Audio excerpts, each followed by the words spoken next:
Simpelnya, desentralisasi ini adalah pemerataan, di mana kita tahu pemerintahan kita terdapat pusat dan daerah. Ada yaitu mengurangi beban pemerintahan pusat. Desentralisasi pada sektor pendidikan ini, terutama di sekolah menengah, itu berfokus pada yang namanya manajemen berbasis sekolah.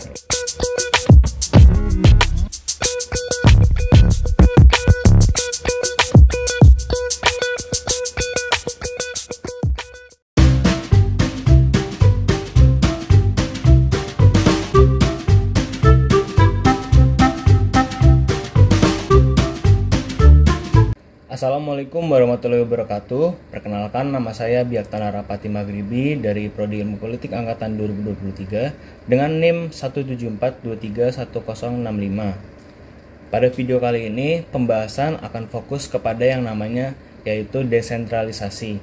Apa sih desentralisasi itu? Apakah desentralisasi diatur dalam undang-undang? Dan apakah desentralisasi ini memiliki jenis-jenis dan tujuan-tujuan yang sesuai dengan pedoman-pedomannya. Simpelnya, desentralisasi ini adalah pemerataan, di mana kita tahu pemerintahan kita terdapat pusat dan daerah. Nah, proses pelimpahan kewenangan dari pemerintah pusat ke pemerintahan daerah itu disebut desentralisasi. Desentralisasi ini telah diatur pertama kali pada Undang-Undang Nomor 22 Tahun 1999, di mana di dalam itu membahas tentang pemerintahan daerah. Kemudian dibahas lagi pada Undang-Undang Nomor 32 Tahun 2004 dan versi paling terbarunya yaitu pada Undang-Undang Nomor 23 Tahun 2014. Desentralisasi ini ada juga untuk meningkatkan efektivitas pemerintahan, meningkatkan partisipasi publik pada tingkat daerah, dan juga untuk memeratakan kewenangan-kewenangan yang sulit diatur dari pemerintahan pusat lalu kemudian dilimpahkan kepada pemerintahan daerah. Adapun beberapa tujuan dari desentralisasi ini, yaitu ada 4. Yang pertama yaitu meningkatkan dan mendekatkan pemerintah kepada rakyat. Nah, di sini tuh pemerintah didekatkan kepada rakyat agar pengambilan kebijakan lebih sesuai dengan kebutuhan dan lebih responsif terhadap aspirasi masyarakat. Kemudian yang kedua, ada memperkuat demokrasi lokal. Nah, di sini dilakukan desentralisasi adalah untuk memberikan ruang bagi partisipasi masyarakat lokal dalam proses pemilihan politik di lingkup daerah. Kemudian yang ketiga, yaitu ada meningkatkan efisiensi pemerintahan. Nah, di sini daerah memiliki otonomi khusus untuk mengatur urusan sendiri tanpa bergantung penuh pada pemerintahan pusat. Nah, di mana ini memudahkan terselenggaranya desentralisasi. Kemudian yang terakhir yang keempat, ada yaitu mengurangi beban pemerintahan pusat. Nah, berkaca pada ketiga poin sebelumnya, pemerintah pusat ini bisa fokus sendiri pada kebijakan makro dan nasional. Dan kemudian ada desentralisasi ini pada lingkup daerah akan fokus pada hal-hal mikro saja.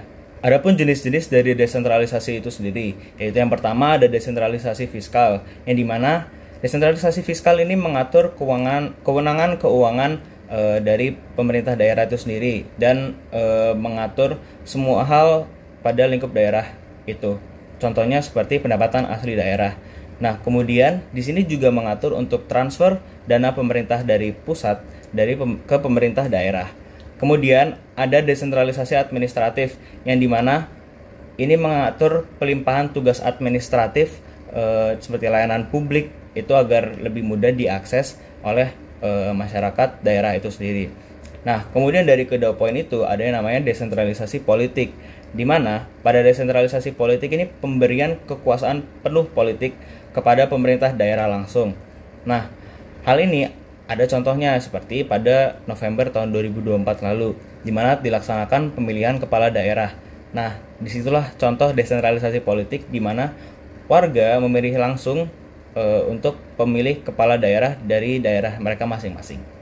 Sistem desentralisasi juga berhubungan dengan sektor pendidikan, terutama dalam hal ini saya membahas tentang hubungannya dengan sekolah menengah, khususnya untuk sekolah negeri.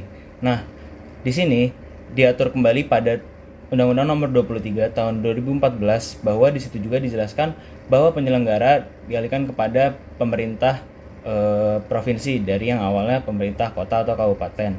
Nah, di sini pemerintah pusat tetap berperan hanya untuk mengawasi dan melihat secara skala nasional. Nah, di sini pemerintah daerah akan turun langsung untuk mengurusi urusan-urusan pada sekolah-sekolah negeri. Secara keseluruhan, desentralisasi pada sektor pendidikan ini, terutama di sekolah menengah, itu berfokus pada yang namanya manajemen berbasis sekolah, yaitu di mana sebagai dasar otonom pada suatu sekolah, di mana semua diatur oleh seperti kepala sekolah atau guru dan lain-lainnya.